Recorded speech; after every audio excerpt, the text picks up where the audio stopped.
Taking a look at today's interest rate markets, let's look at the 10-year note futures as they're experiencing some selling pressure today. We're seeing them down now for a fifth consecutive session and pushing down to the lowest levels really in several years. When you look at the futures market, 120.18 is where the futures market's currently trading. That's just off the lows of the session. Now, we have not taken out yesterday's lows, but we're still pushing down towards, again, the low end of the recent range and the low end of the range really for the last several years. When you look at the futures markets, price action, and today I think when you look at some of the reasons why we're seeing the selling pressure continue to persist, a lot has to do with the general themes coming out of the Fed. We continue to get Fed speak that is very hawkish in tone and less accommodative, and appears that they are poised to move sooner rather than later on some of the initiatives they have been discussing.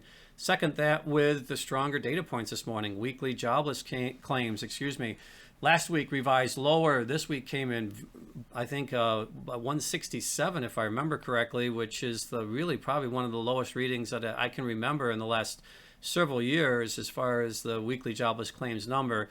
So we continue to see what appears to be a very strong jobs market, and that is giving, I think, the markets a little bit of the sense that the Fed, as long as they continue to see the jobs data in showing strength, that gives them more willingness, I guess, ability to move as far as interest rates to try to stem some of the inflationary concerns that they're dealing with.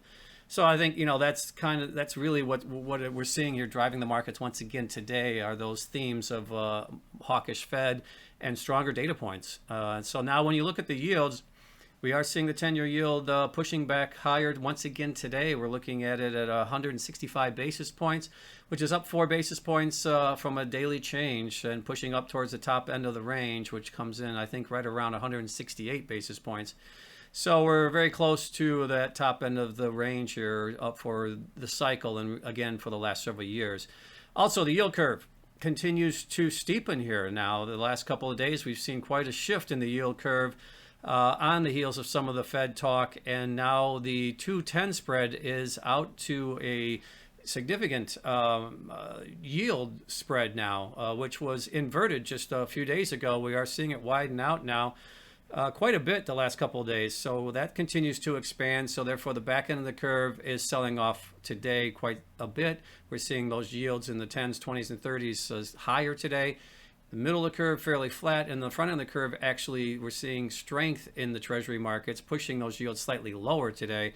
So all of that is impacting the yield curve, and that's why we're seeing it once again steepening today.